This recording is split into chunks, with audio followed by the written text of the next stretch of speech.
Alhamdulillahirabbil alamin wassalatu wassalamu ala sayyidina Muhammadin wa ala alihi wa sahbihi ajma'in amma ba'd.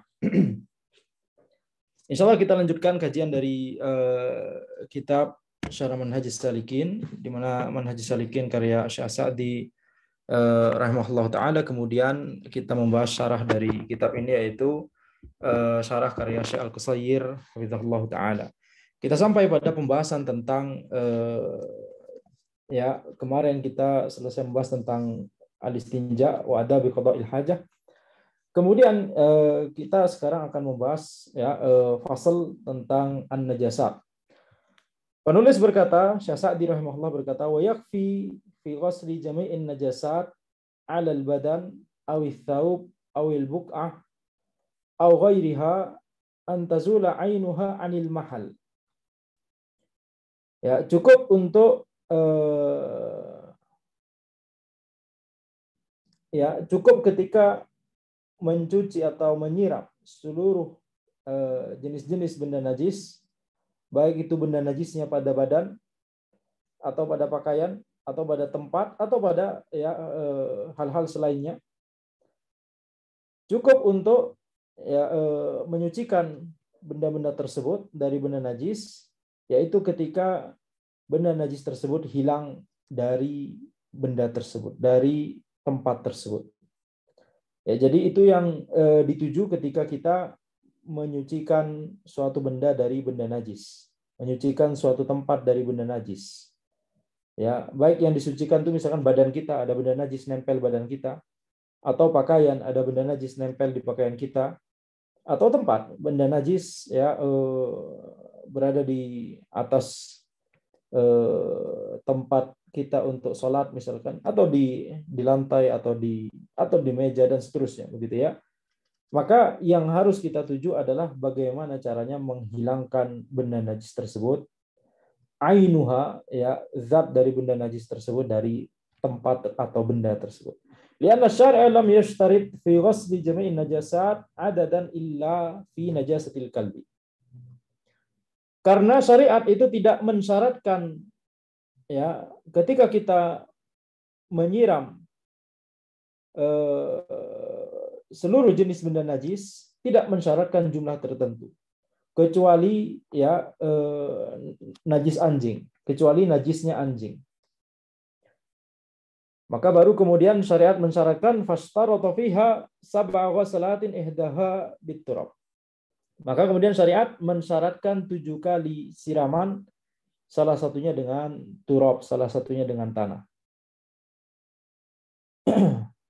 Ya, maka di sini kita lihat al-hukum yaduru ma'illatihi wujudan wa adama. Hukum itu ya berputar sesuai dengan ilahnya. Kalau ilahnya ada maka hukumnya ada, kalau ilahnya tidak ada maka hukumnya juga tidak ada. Jadi sesuatu dihukumi najis ketika dia ketempelan benda najis atau terpercik benda najis atau ya tersentuh benda najis. Maka ketika kita menyiram sesuatu tersebut sehingga benda najis tadi hilang, ya maka ketika benda najisnya hilang, kita hukumi sesuatu tersebut kembali menjadi sesuatu yang suci. Ya, jadi tidak harus ada syarat-syarat jumlah basuhan atau jumlah siraman tertentu. Ya, untuk lebih memahami hal ini, maka tentunya kita harus tahu bahwa pendapat lain yang disebutkan oleh para ulama, ada pendapat yang menyebutkan bahwa disyaratkan 3 kali untuk selain najis anjing dan najis yang ada pada tanah, misalkan, disyaratkan harus 3 kali basuhan. Kalau belum 3 kali maka tetap dihukumi najis. Bahkan ya pendapat mu'tamad di mazhab Hambali, pendapat yang baku di mazhab Hambali, pendapat yang dijadikan pegangan di mazhab Hambali adalah ya ini kita bicara selain najis anjing dan najis yang ada di tanahnya. Maka harus 7 kali. Kalau belum 7 kali disiram, padahal itu bukan najis anjing ya. Kalau belum 7 kali disiram maka itu tetap terhukumi najis. Ini pendapat yang ada di kalangan para ulama. Akan tapi Syekh Sa'di rahimahullah di sini kita lihat beliau memilih pendapat yang cukup satu kali saja. Yakni kalau satu kali tersebut sudah bisa menghilangkan benda najis tersebut, ya maka ya sudah, tidak perlu kita mensyaratkan 3 kali minimal atau 7 kali minimal, begitu ya. Pendapat yang dipilih oleh Syekh Sa'di di sini adalah pendapat Syafi'iyah, pendapat mazhab Syafi'i. Kemudian Syekh Al-Qusayr hafizallah berkata, falam yaridil amr fi waslin najasa an takuna bi'adadin muayyan ghairu wulughil kalb. Ya, ghairu wulughil kalb. Jadi tidak ada sama sekali ya dalam ketika kita menyiram benda najis, tidak ada sama sekali harus yakni ada syarat jumlah tertentu.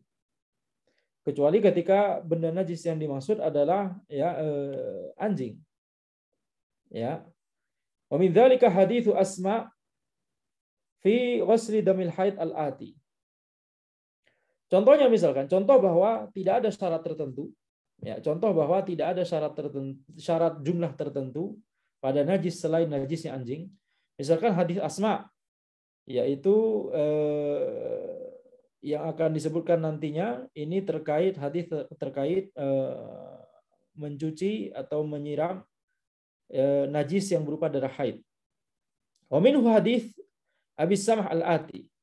Dan juga hadis yang disebutkan oleh yang diriwayatkan oleh Abu Samah, yang itu juga akan disebutkan nanti insyaallah, tapi di sini disebutkan potongannya, yaitu yughsalu min baulil jariyah. Yang ini disiram dari kencingnya anak perempuan. Faja'ala hukma damil haidi wal bauli wal al-ghusla bila tahdidin bi'adadin muayyan. Faja'ala hukma damil haidi wal bauli ya al-ghusla bila tahdidin bi'adadin muayyan. Atau al-ghuslu di sini, al-ghuslu. Faja'ala hukma damil haidi wal bauli al-ghuslu bila tahdidin bi'adadin muayyan. Maka di sini Nabi Muhammad SAW menyebutkan dalam hadis ini, beliau menyebutkan hukum darah haid dan hukum kencing, ya, yaitu mencuci tanpa menyebutkan sama sekali jumlah siraman tertentu. Jadi zahirnya adalah tidak ada syarat tersebut. Ya, ketika dalil tidak menyebutkannya maka tidak ada syarat tersebut. Fayujzi'u mukatsaratuha bil ma' bihaitsu yadhhabu launun najasati wa rihuha. Ya, ketika benda najisnya itu berada di atas tanah, maka cukup untuk menyiramnya dengan air bihaitsu yadhhabu launun najasa wa rihuha, yakni menyiramnya dengan air sampai warna benda najis tersebut dan baunya itu hilang. Li hadithi Anas bin Malik, berdasarkan hadis Anas bin Malik, qala jaa'a Arabi fabala fi ta'ifatil masjid fazajarahun nas. Fanahahumun Nabi sallallahu alaihi wasallam falamma qada baulahu amara Nabi sallallahu alaihi wasallam bi dzanubin min ma fa uhriqu alaihi, akhrajahu al-Bukhari wa Muslim. Ya, ini berdasarkan hadis Anas bin Malik, yaitu hadis orang Baduy yang kencing di masjid. Ya, datang seorang Baduy kencing di sudut masjid. Kemudian orang-orang marah kepada orang Baduy tersebut, hendak menghentikannya, akan tapi Nabi Muhammad SAW melarang mereka. Ya, yakni Nabi Muhammad SAW membiarkan orang Baduy tersebut menyelesaikan kencingnya.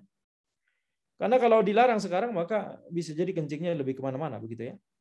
Falamma qada baulahu amara Nabi SAW bidzarubin min ma' fa uhriqu alaihi. Ketika orang Baduy tersebut selesai dengan kencingnya, maka Nabi Muhammad SAW memerintahkan untuk mengambil sewadah air, kemudian air tersebut disiramkan ke tempat yang dikencingi oleh orang Baduy tersebut.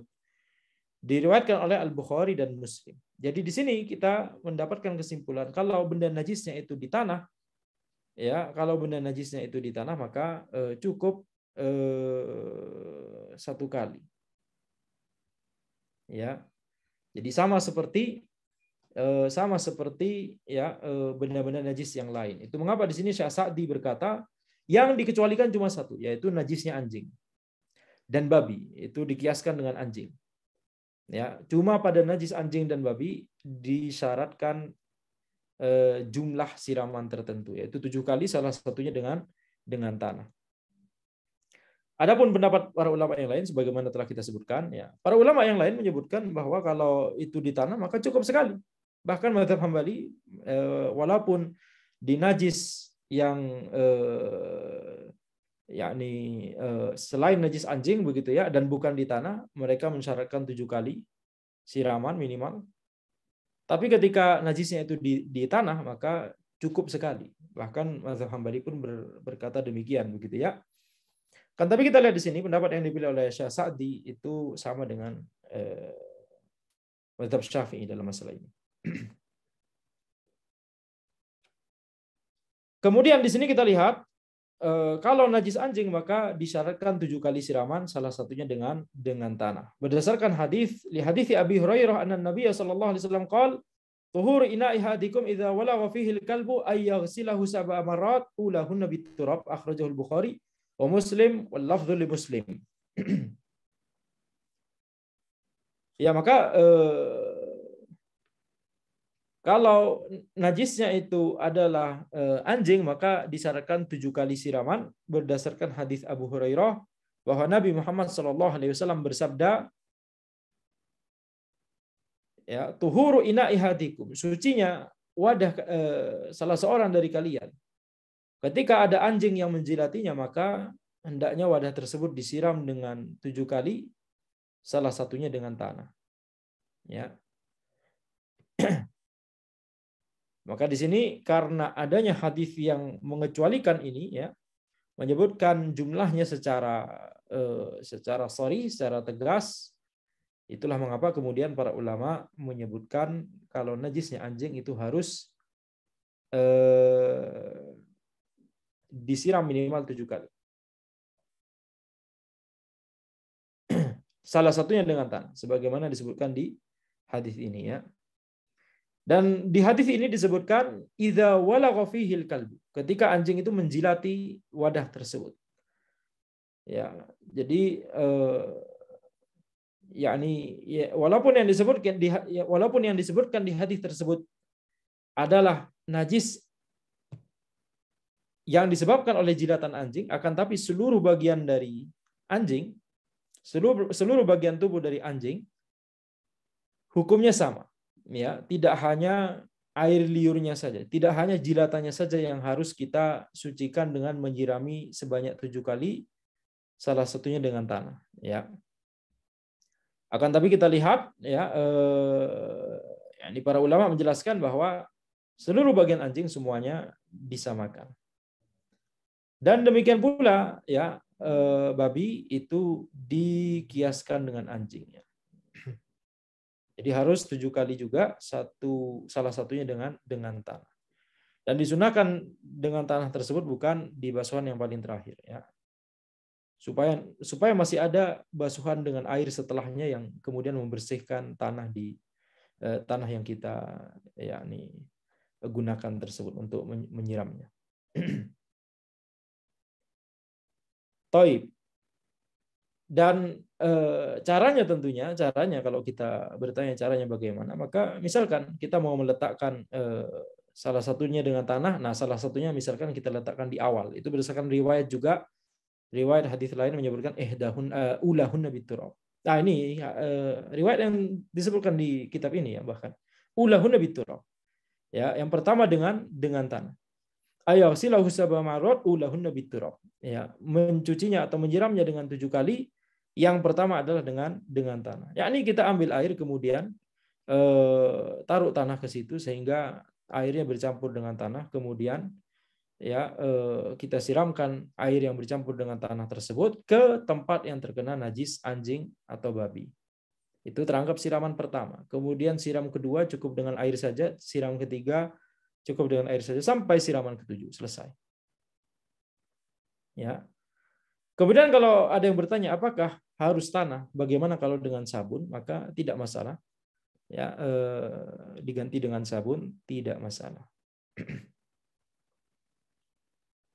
Kemudian ada pertanyaan juga yang terkait dengan hal ini, bagaimana kalau misalkan pakaian terkena anjing, ya kemudian ini langsung masuk mesin cuci, bagaimana hukumnya? Maka kita lihat tentunya ketika masuk mesin cuci maka ya insya Allah itu sudah mencukupi, ya itu lebih dari 7 kali siraman begitu ya, dan tentunya ada sabun cucinya, maka insya Allah itu sudah mencukupi untuk menyucikan pakaian tersebut dari najis anjing atau babi ya. Dan ini terutama penting bagi orang-orang yang tinggal di barat ya. Dan yang harus diperhatikan adalah kalau kita bersentuhan atau disentuh oleh anjing, terkena badannya dan badannya kering, tidak berkeringat anjingnya misalnya, atau tidak basah. Kemudian bagian tubuh kita atau pakaian kita yang mengenai anjing tersebut juga tidak basah, maka tidak ada najis yang berpindah di situ. Yakni najisnya nggak nular kalau sama-sama kering. Istilahnya begitu ya. Jadi pakaian kita atau kaki kita atau tangan kita tersebut selama tidak basah ketika menyentuh anjing tersebut, maka ini tidak najis, karena benda kering yang suci ketika disentuh oleh benda kering yang najis, maka najisnya tidak nular, itu istilahnya begitu. Najisnya tidak nular atau najisnya tidak berpindah. Yani benda sucinya tidak terhukumi najis. Baru terhukumi najis kalau salah satunya basah atau dua-duanya basah begitu ya. Jadi misalkan tangan kita basah menyentuh anjing yang kering, atau tangan kita kering atau pakaian kita kering menyentuh anjing yang basah atau keringetan begitu ya. Maka itu baru tangan kita atau pakaian kita itu najis. Kemudian penulis membahas tentang benda-benda najis di sini ya, wal asya'un najisah. Penulis akan menyebutkan beberapa hal yang dinilai najis oleh syariat ya. Yang pertama adalah baulul adami wa idhratuhu. Kencing manusia dan feses manusia. Wa baulul adami wa idhratuhu najisani bil ijma'. Kencing manusia dan feses manusia itu najis secara ijma'. Liqaulillahi ta'ala au jaa ahadum minkum minal ghaid. Ya, berdasarkan firman Allah Subhanahu wa taala ya, atau ya salah seorang dari kalian itu yakni buang air besar. Maka di sini menunjukkan bahwa buang air itu adalah yakni kotoran yang dibuang ketika buang air itu adalah najis. Maka ini penulis sebutkan atau pensyarah sebutkan, Syekh Al-Qusayri menyebutkan di sini ijma'. Kemudian yang kedua, waddam. Darah itu najis ya. Waddamu najisun. Liqaulillahi ta'ala innama harrama 'alaikumul maitata waddam. Darah itu najis berdasarkan firman Allah Subhanahu wa taala, innama harrama 'alaikumul maitata waddam. Sungguhnya Allah Subhanahu wa taala hanya mengharamkan kepada kalian bangkai dan darah. Al-ayah. Maka di sini disebutkan ad-dam ya, berarti itu darah termasuk sesuatu yang najis, termasuk benda najis. Wali hadithi Asma qalat ja'at imra'atun Nabi sallallahu alaihi wasallam faqalat ara'aita ihdana tahidu fi thawb kaifa tasna'. Dan juga berdasarkan hadis Asma, ini yang tadi disebut ya, hadis Asma terkait mencuci darah haid, mencuci pakaian yang terkena darah haid. Yang tadi disebutkan dijanjikan bahwa akan disebutkan nanti. Nah, ini sekarang disebutkan oleh Syekh Al-Qusayri, yaitu hadis Asma, istri Nabi Muhammad SAW bertanya kepada Nabi Muhammad SAW, apa pendapatmu ketika salah satu dari kami itu haid, ya, kemudian darah haidnya mengenai pakaian, apa yang harus dilakukan? Qala tahuttuhu thumma takrusuhu bil ma' wa tandahu wa tusalli fihi. Akhrajahu al-Bukhari wa Muslim. Maka Nabi Muhammad SAW kemudian bersabda, ya, dikerik, ya, di bekas darah tersebut dikerik, kemudian ya, disiram dengan air, dikucek, kemudian sholatlah dengan pakaian tersebut. Diriwayatkan oleh Bukhari dan Muslim. Wa qala An-Nawawi fi syarh Muslim ad-damu najisun bi ijma'il muslimin. An-Nawawi rahimahullah, beliau menyebutkan bahwa darah itu najis berdasarkan ijma' kaum muslimin. Wa qala Ibnu Taimiyah fi syarhil Umdah su'ila Ahmad ad-damu wal qayhu indaka sawa qala ad-damu lam yakhtalifin nasu fi wal qayhu qad ikhtalafa an-nasu fi. Intaha. Ibnu Taimiyah berkata dalam Syarh Al-Umdah, Ibnu Taimiyah punya kitab syarah, ya, syarah Umdatul Fiqh karya Ibnu Qudamah. Tetapi tidak selesai, ya. Kan tapi walaupun tidak selesai, kita melihat keilmuan Syekhul Islam Ibnu Taimiyah di kitab tersebut. Syarhul Umdah. Dan ini menunjukkan bahwa Ibnu Taimiyah memang adalah ulama yang background-nya adalah mazhab Hambali. Ya. Background-nya adalah mazhab Hambali. Beliau adalah cucu dari Majduddin Ibnu Taimiyah. Majduddin Ibnu Taimiyah ini adalah kakeknya Abu Abbas Ibnu Taimiyah. Syekhul Islam Abu Abbas Ibnu Taimiyah punya kakek Majduddin Ibnu Taimiyah. Majduddin Ibnu Taimiyah ini adalah ulama besar mazhab Hambali. Punya kitab Muntaqal Akhbar, yakni kitab Hadithul Ahkam. Seperti Bulughul Maram, seperti Umdatul Ahkam begitu ya. Tapi Al-Muntaqa ini jauh lebih tebal. Jauh lebih tebal, ya. Dan jumlah hadisnya tentunya lebih banyak. Itu diantara karya dari Majduddin Ibnu Taimiyah. Dan nama Majduddin Ibnu Taimiyah itu banyak disandingkan dengan Ibnu Qudamah. Ya. Maka kemudian cucu dari Majduddin Ibnu Taimiyah, yaitu Syekhul Islam Abu Abbas Ibnu Taimiyah, beliau mensyarah matan yang ditulis oleh Ibnu Qudamah, yaitu Umdatul Fiqh. Dan inilah yang disebutkan oleh Syekh Al-Qusairi di sini. Qala Ibnu Taimiyah fi Syarhil Umdah. Ibnu Taimiyah rahimahullah berkata dalam Syarah Al-Umdah, yakni Umdatul Fiqh karya Ibnu Qudamah. Su'ila Ahmad, Imam Ahmad ditanya, darah dan nanah, ya, apakah menurutmu sama? Maka Imam Ahmad berkata, ya, darah tidak ada khilaf ulama dalam masalah tersebut, sedangkan nanah maka para ulama berbeda pendapat tentangnya, tentang kenajisannya, ya. Nah, jadi di sini ini menguatkan, ya, bahwa najisnya darah itu adalah ijma' para ulama. Disebutkan oleh An-Nawawi di Syarah Muslim, ya, beliau punya kitab Syarah Sahih Muslim, ya, Syarah Sahih Muslim. Kemudian disebutkan juga oleh Imam Ahmad, ya. Imam Ahmad tentunya jauh lebih dulu daripada Imam An-Nawawi. Nah.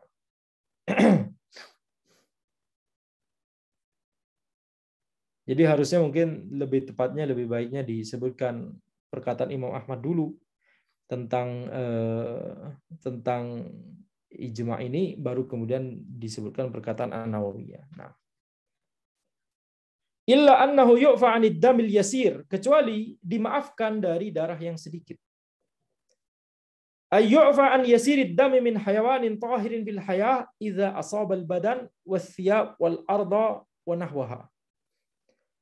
Dimaafkan dari darah yang sedikit, dan darah tersebut, perhatikan, darah tersebut dari hewan suci ketika masih hidup. Apa contoh hewan suci ketika masih hidup? Tentunya contoh yang paling pertama adalah hewan yang halal dimakan. Ya, karena hewan yang halal dimakan itu harus suci. Seperti contohnya ayam, Masya Allah, ya. Kambing, sapi, ya. Maka itu adalah contoh hewan-hewan yang suci ketika hidupnya. Contoh lain, ada hewan yang suci ketika hidup tapi haram dimakan. Contohnya apa? Kucing. Ya, kucing. Apa lagi? Ya, banyak sekali, ya, banyak sekali. Terutama kalau kita ambil pendapat Syafi'iyah. Ya, terutama kalau kita ambil pendapat Syafi'iyah. Tapi nanti insya Allah itu dibahas di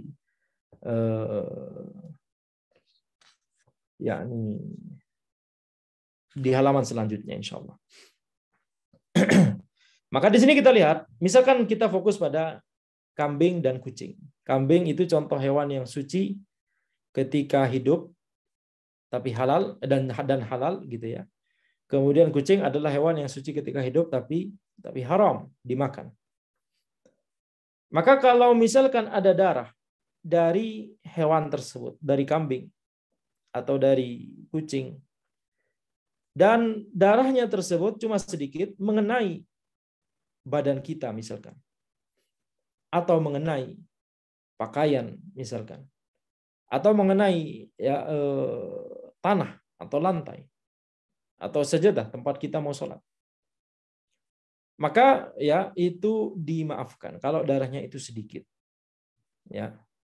Dan kalau darahnya berasal dari hewan yang suci ketika hidup, bisa seperti kambing atau bisa seperti kucing tadi. Tapi kalau darahnya dari hewan yang haram, ketika darahnya itu dari hewan yang najis ketika hidup, contohnya apa? Contohnya adalah darah anjing, darah babi, ya. Maka tidak dimaafkan. Jadi dua syarat najisnya darah itu dimaafkan.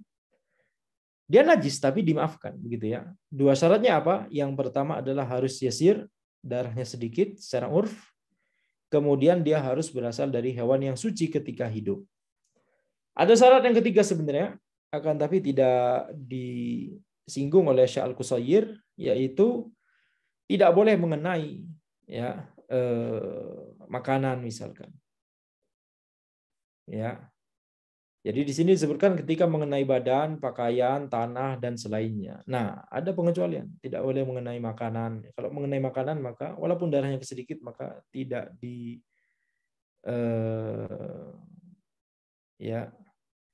maafkan. Liqauli Aisyah radhiyallahu anha, berdasarkan perkataan Aisyah radhiyallahu anha, maka nali ihdana illa sabun wahidun tahidu fi fa idza asabahu syai'un min damin qalat birikiha faqasa'athu bidhufriha. Akhrajahul Bukhari.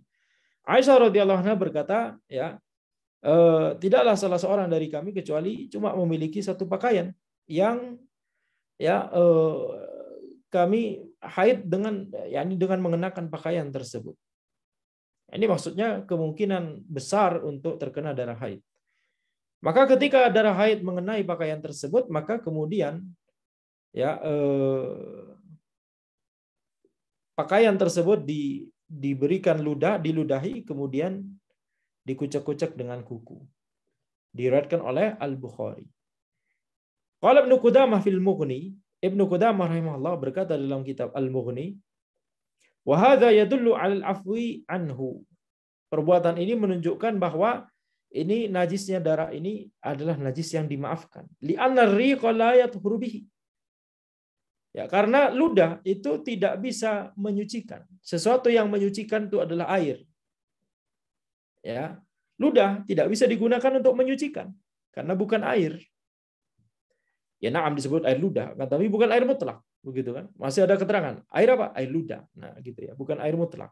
Ingat lagi pelajaran tentang air ya sebelumnya.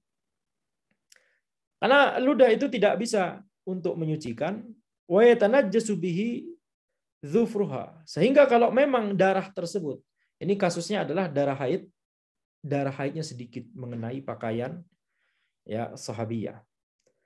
Darah haid sedikit mengenai pakaian sahabiyah.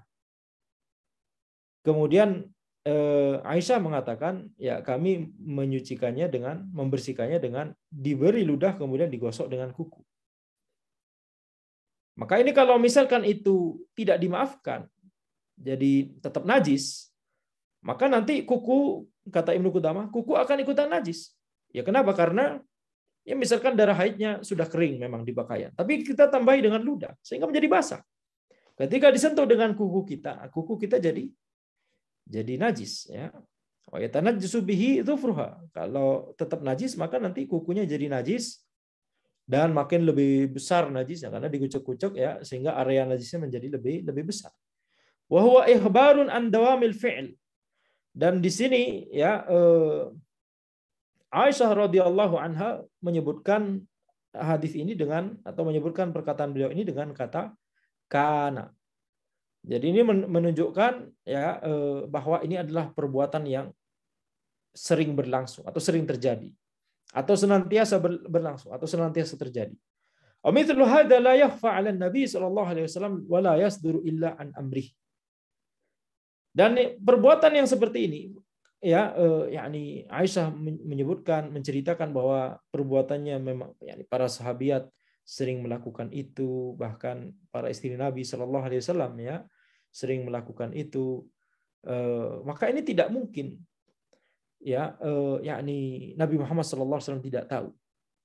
Wala yasduru illa an amri. Maka kemungkinan yang hanya mungkin adalah ini pasti berdasarkan perintah Nabi Muhammad sallallahu alaihi wasallam. Atau minimal berdasarkan yakni persetujuan Nabi Muhammad sallallahu alaihi wasallam. Nabi Muhammad sallallahu alaihi wasallam tidak mengingkari. Wali'annahu qaulu man sammaina minas sahabah. Dan juga ini adalah perkataan dari para sahabat yang telah kami sebutkan namanya. Wala mukhalifa lahum fi asrihim, dan tidak ada perselisihan terhadap masalah ini di zaman mereka. Tidak ada sahabat lain yang kemudian mengingkari perbuatan yang baru saja dideskripsikan oleh Aisyah radhiyallahu anha tadi. Fayakunu ijma'an. Maka ini adalah ijma' sukuti. Ijma' dengan diamnya para sahabat. Intah. Lihat, ini perkataan Ibnu Qudamah di Al-Mughni. Lihat bagaimana kuatnya dalil yang dibawakan oleh Ibnu Qudamah ya, Masya Allah. Jadi ini tentunya yakni nanti ada pengecualian yang lainnya. Nanti insya Allah disebutkannya.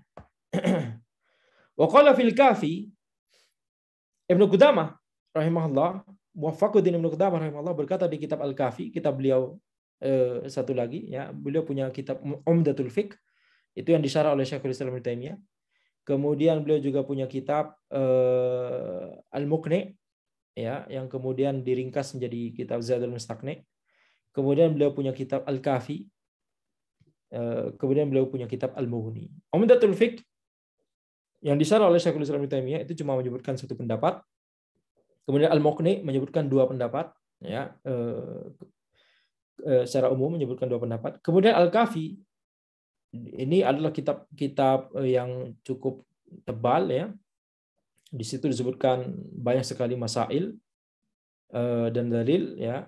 Kemudian Al-Mughni itu kitab Ibnu Qudamah yang di situ disebutkan tidak hanya pendapat mazhab Hambali, akan tapi pendapat mazhab lain beserta pendalilannya, dan kemudian Ibnu Qudamah menyebutkan pendapat yang beliau nilai sebagai pendapat yang paling rajih. Jadi sebagaimana yang sering Anda bilang, Al-Mughni adalah kitab yang yakni tidak berlebihan kalau disebut bahwa Al-Mughni adalah salah satu kitab terbagus dalam bidang ilmu fikih. Salah satu kitab terbagus dalam bidang ilmu fikih. Baik. Jadi Ibnu Qudamah berkata di Al-Kafi, wa li'annahu la yumkinu taharruzu minhu yakni yasirad dam. Tidak mungkin untuk kita yakni menghindari dari darah yang sedikit. Fa innal ghaliba anna al-insana la yakhlu min habbatin wa bathratin fa ulhiqa nadiruhu bi ghalibi. Maka ya secara ghalib, secara yakni kasus kebanyakan, maka manusia itu pasti ada, bisa jadi jerawat atau apa begitu ya, dan pasti ada darahnya sedikit. Sehingga ya ini adalah sesuatu yang dimaafkan, ya, sesuatu yang dimaafkan. Waqad ruwiya an jama'atin minas sahaba as-salatu ma'ad-dam. Dan telah diriwayatkan dari ya sebagian para sahabat, mereka salat walaupun sedang dalam kondisi berdarah. Walam yu'raf lahum mukhalifun, dan tidak diketahui ada orang yang menyelisihi praktek mereka tersebut.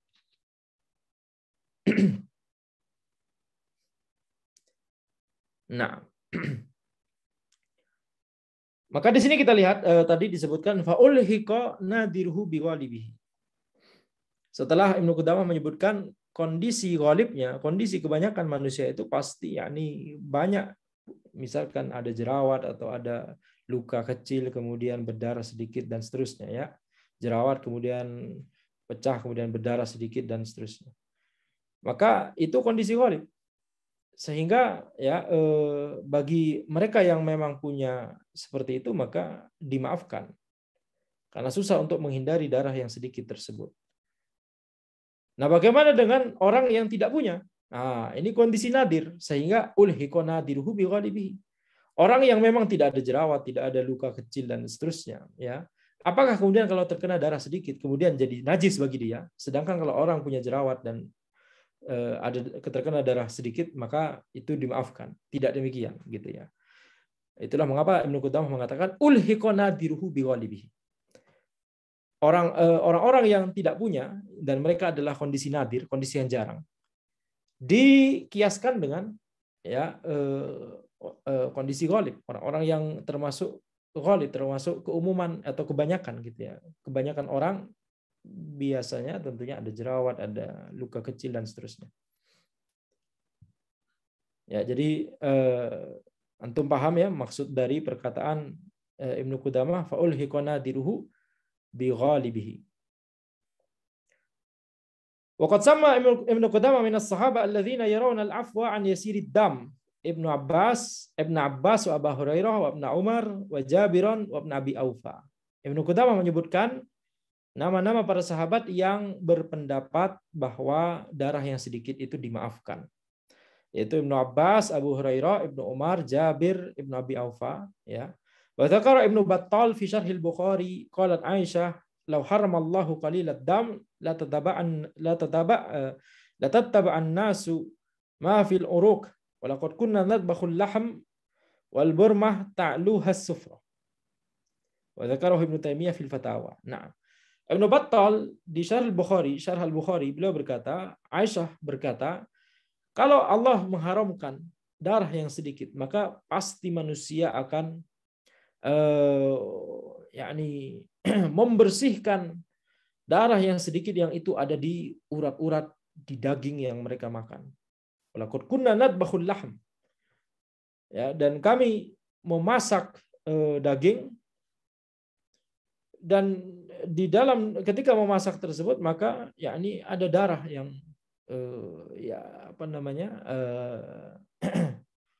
air yang digunakan untuk memasak daging tersebut itu berwarna sufroh, ya, agak kekuningan atau kemerahan sedikit karena tercampur darah yang menempel di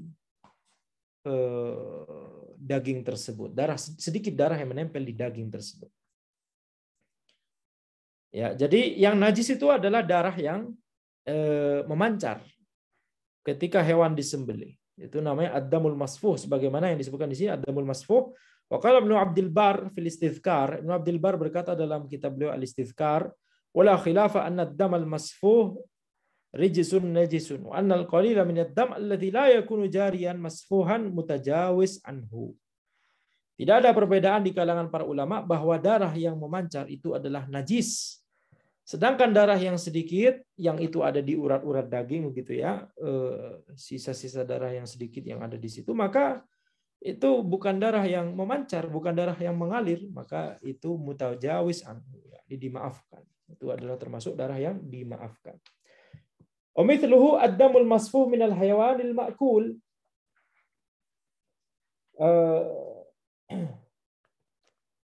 Termasuk najis, ya, mithluhu yakni termasuk najis yaitu adalah darah memancar dari hewan yang disembelih. Ayu mithlud dam fin najasah ad-damul masfu. Ya, ini seperti najisnya darah secara umum adalah darah yang memancar. Jadi maksudnya adalah darah yang memancar itu adalah najis. Itu yang baru saja kita sebutkan. Jadi di sini disebut kata mithl, ya, karena darah secara umum tidak harus berbentuk damul masfuh. Contohnya darah kita. Ya, darah kita itu najis, ya, darah kita najis, tapi tentunya tidak dikatakan darah kita itu masuk kategori darah yang memancar. Yakni darah yang memancar ini maksudnya konteksnya hewan yang ketika disembelih kemudian darah yang memancar, gitu ya. Sedangkan manusia keluar darah, ya nggak harus, tentunya mana ada yakni manusia disembelih, naudzubillah min dzalik, yaitu perbuatan yang keji, kecuali kalau itu kisos, ya, itu ditebas, ya. Nah, jadi di sini kita lihat wa mithlud dam fil najasa ad-damul masfuh. Wa huwa ad-damul jari alladhi yakhruju minal hayawan inda dzabah. Damul masfuh, darah yang memancar, adalah darah yang mengalir yang keluar dari hewan ketika disembelih. Fahadha najisun. Maka ini najis. Liqaulihi ta'ala kulla ajidu fima uhiya ilayya muharraman ala ta'imin yat'amuhu illa yakuna maitatan aw daman masfuhan aw lama khinzir fa innahu rijis. Ya, katakanlah wahai Muhammad, la ajidu fima uhiya ilayya muharraman ala ta'imin yat'amuhu. Tidaklah aku temukan. Ya, ini di syariat ini, tidaklah aku temukan apa yang telah diwahyukan kepadaku ini. Suatu yang haram bagi orang yang hendak memakannya, kecuali ayyakuna maitatan. Kecuali itu bangkai, maka haram. Audaman masfuhan, atau darah mengalir, memancar, itu haram. Aulah makhinzir, atau daging babi, fa innahu rijis, maka itu adalah najis. Wa taqaddama qaul Ibnu Abdul Bar annahu la khilafa fi najasatihi, ya, dan telah lewat perkataan Ibnu Abdul Bar bahwa tidak ada khilaf tentang kenajisan darah yang memancar ini, ya.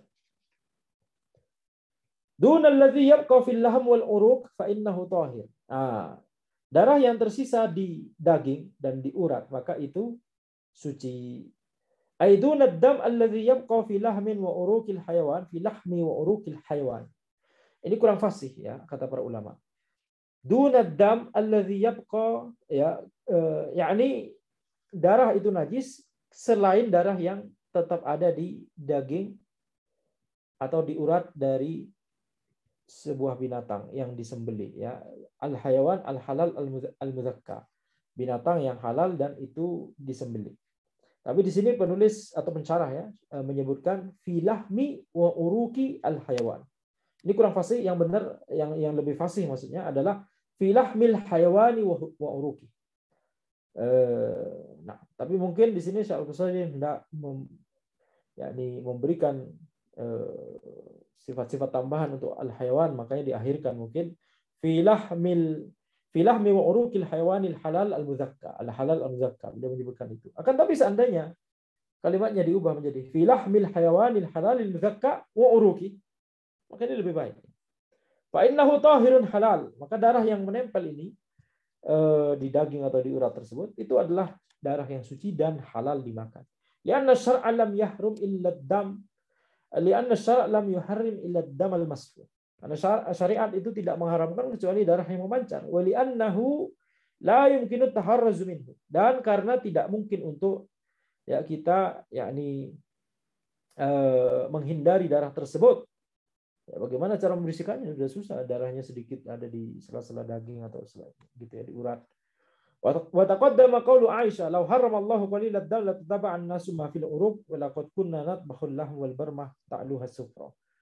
Ya, dan telah lewat perkataan Aisyah, ya, kalau Allah Subhanahu wa taala mengharamkan darah yang sedikit, maka pasti manusia akan mencari-cari darah yang ada di urat, dan kami memasak daging itu sembari ada sisa-sisa ada sisa darah yang kemudian bercampur dengan air yang dipakai untuk memasak tersebut. Wa minan najasat baulu wa rauthu kulli hayawanin muharramin akluhu. Ya, termasuk benda najis adalah kencing dan kotoran dari setiap hewan yang haram untuk dimakan. Ya. Maka di sini sama, ya, baulu wa rauthu kulli hayawan. Harusnya baulu kulli hayawanin muharramin akluhu wa rauthu, gitu, ya. Tapi tentunya memang lebih praktis langsung baulu wa rauthu kulli hayawanin muharramin akluhu. Nah. Wa minan najasat baulu wa rauthu kulli hayawanin muharramin akluhu kal himari wal kalbi wal qit wa nahwiha. Ya, termasuk benda najis adalah kencing dan kotoran dari, ya, setiap hewan yang haram untuk dimakan. Seperti keledai, seperti anjing, seperti kucing dan selainnya. Di hadis Ibnu Mas'ud, berdasarkan hadis Ibnu Mas'ud radhiyallahu anhu, qala atan Nabi sallallahu alaihi wasallam al-gha'ita Fa'amarani an atiyahu bi thalathati ahjar fawajadtu hajrain wal tamastu tsalits falam ajidhu. Fa'akhadhtu rawthatan fa'ataituhu biha fa'akhadha al-hajrain wa alqa al-rawthah wa qala hadza riks. Akhrajahu al-Bukhari. Ini berdasarkan hadis Ibnu Mas'ud radhiyallahu anhu bahwa Nabi Muhammad sallallahu alaihi wasallam hendak buang air besar. Kemudian beliau memerintahkanku untuk mengambil 3 batu. Ya, berarti mau istijmar. Beliau hendak mau istijmar setelah buang air, ya. Dan aku cuma menemukan 2 batu. Maka aku mencari yang ketiga tapi aku tidak menemukannya. Mencari 3 batu tapi tidak menemukannya. Maka aku kemudian mengambil kotoran, kemudian aku membawanya kepada Nabi Muhammad SAW. Maka Nabi Muhammad SAW kemudian mengambil 2 batu tadi, kemudian melemparkan kotoran tadi, ya. Sembari beliau berkata, sembari beliau bersabda sallallahu alaihi wasallam, hadza rikas, ini najis. Ya, diriwayatkan oleh Al-Bukhari. Wa rawthah wahidatur rawth. Rawthah itu ya yakni mufrad dari rawth. Wa huwa raji'u dzil hafir kal baghal wal himar. Ya, maka rawthah ini adalah yakni kotoran dari hewan, ya. Nah, kotoran dari hewan yang memiliki hafir. Apa itu hafir? Yakni yang ada di kaki, seperti misalkan kambing atau sapi. Anda tidak tahu istilahnya kalau di bahasa Indonesia apa ya, kuku, ya, semacam itulah, ya. Jadi itu hafir. Mungkin nanti di pertemuan berikutnya Anda akan mencari insyaallah apa namanya padanan bahasa Indonesia yang tepat untuk itu, ya. Anda kok malah tidak tahu. Ya, ini kuku yang ada di kambing atau sapi begitu, ya. Itu adalah namanya bukan kuku mungkin, atau kaki yang terbelah mungkin itu maksudnya, ya, kaki yang terbelah.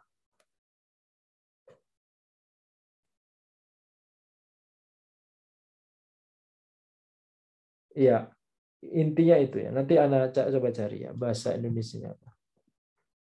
Kal baghal wal himar, seperti misalkan baghal peranakan kuda dan keledai, dan juga keledai. Jadi itu adalah ini maksud dengan rawth atau rawthah. Wa qaluhu rikas, yakni najis. Rikas itu najis.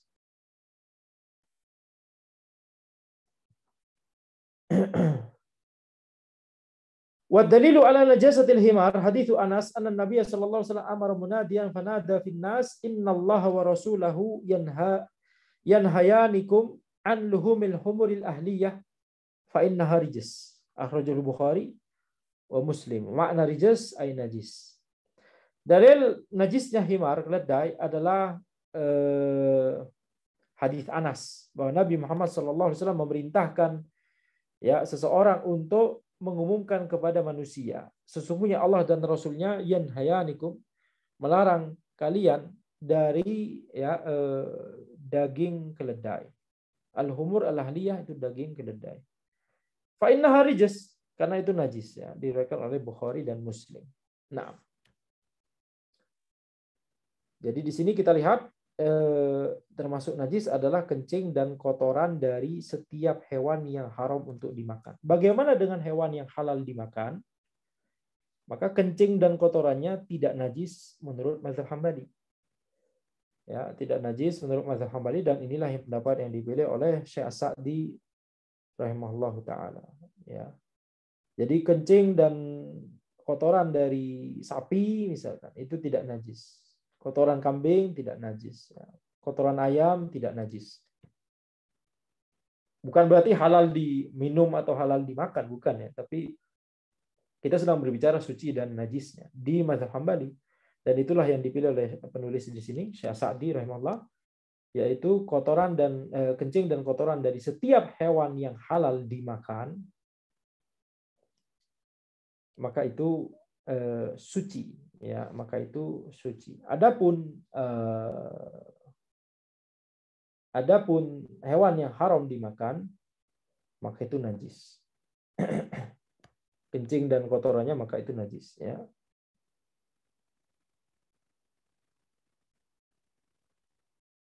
Taib. Mungkin sampai di sini dulu, insya Allah.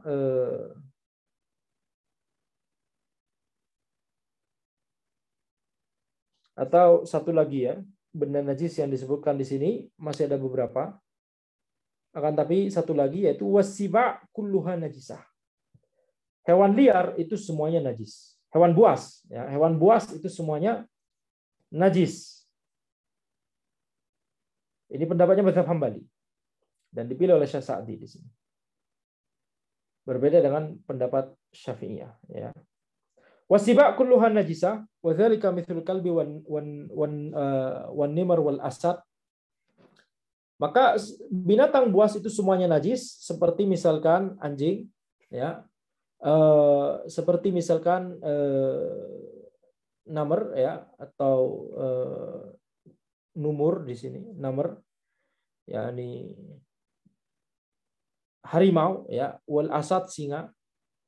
Li hadits Ibnu Umar, berdasarkan hadis Ibnu Umar, qol sami'tu Nabiy sallallahu alaihi wasallam wa huwa yus'alu 'anil ma' yakunu fil falati minal ardi wa ma yanubuhu minas siba' wad dawab. Faqala idza kana al-ma'u kullatain lam yahmilil khabath. Akhrajahu Abu Dawud wa Tirmidzi wan Nasa'i wa Ibnu Majah.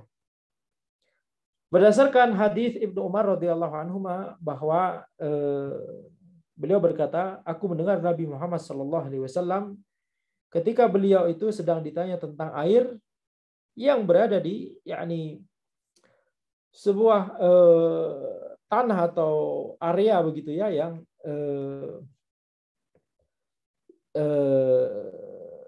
yakni tempat terbuka gitu, ya, atau air yang berada di tempat terbuka.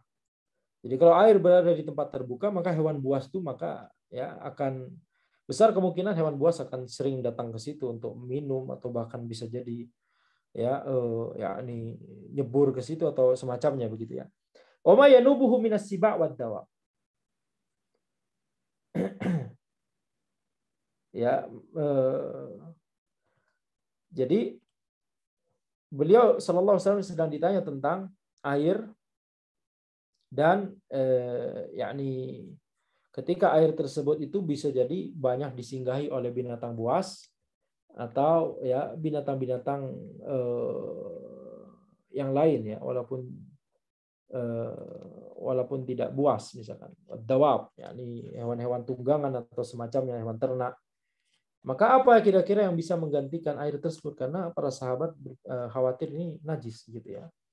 Faqala idza kana al-ma'u kullatain lam yahmilil khabath. Nabi Muhammad sallallahu alaihi wasallam kemudian bersabda, jika air itu lebih dari 2 kullah maka dia tidak membawa najis. Diriwayatkan oleh Abu Dawud dan Tirmidzi dan Nasa'i dan Ibnu Majah. Wa qala Ibnu Taimiyah fi Majmu'il Fatawa.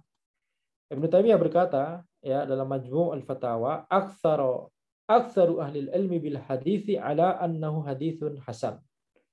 Yuhtajju bihi wa qad ajabu an kalami man ta'ana fi. Ya.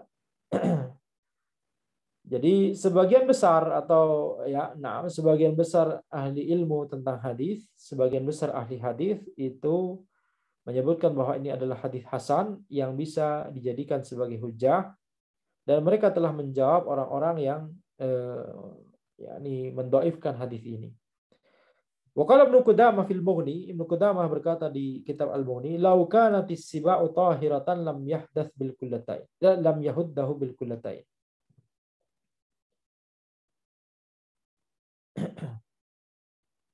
Ya, jadi Ibnu Qudamah berkata bahwa kalau seandainya hewan buas itu suci, maka Nabi Muhammad SAW tidak akan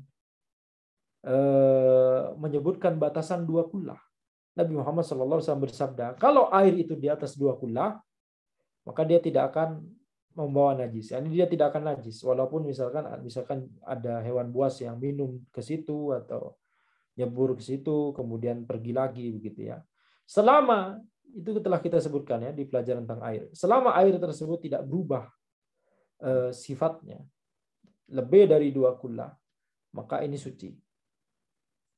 Jadi Nabi Muhammad SAW menyebutkan kalau lebih dari 2 kula dan yakni tidak berubah sifatnya, maka berarti itu tidak najis. Berarti pemahamannya dari hadis ini, ya, kalau di bawah 2 kula, walaupun yakni tidak berubah, maka bisa jadi itu akan ada najis di situ, gitu ya. Ya, maka di sini Ibnu Qudamah berdalil bahwa Nabi Muhammad SAW membedakan antara 2 kula dengan antara 2 kula atau lebih dengan yang di bawah 2 kula, itu menyimpulkan, kita bisa menyimpulkan bahwa hewan buas itu najis, ya. Karena kalau hewan buas tidak najis, maka ketika ditanya seperti ini, Nabi Muhammad SAW akan menjelaskan bahwa tidak masalah dengan air tersebut, karena ya air tersebut adalah yakni karena binatang buas itu tidak najis, gitu ya. Sehingga tidak masalah dengan airnya. Akan tapi Nabi Muhammad SAW kemudian memerinci, kalau di atas 2 kula maka tidak najis, kalau di bawah 2 kula maka najis, ya. Maka ini membuat kita menyimpulkan bahwa binatang buas itu najis. Demikian yang bisa kita sampaikan pada pertemuan kita malam ini. Insyaallah kita lanjutkan di pertemuan berikutnya. Hadza wallahu a'lam. Subhanakallahumma wa bihamdika asyhadu an la ilaha illa anta astaghfiruka wa atubu ilaik.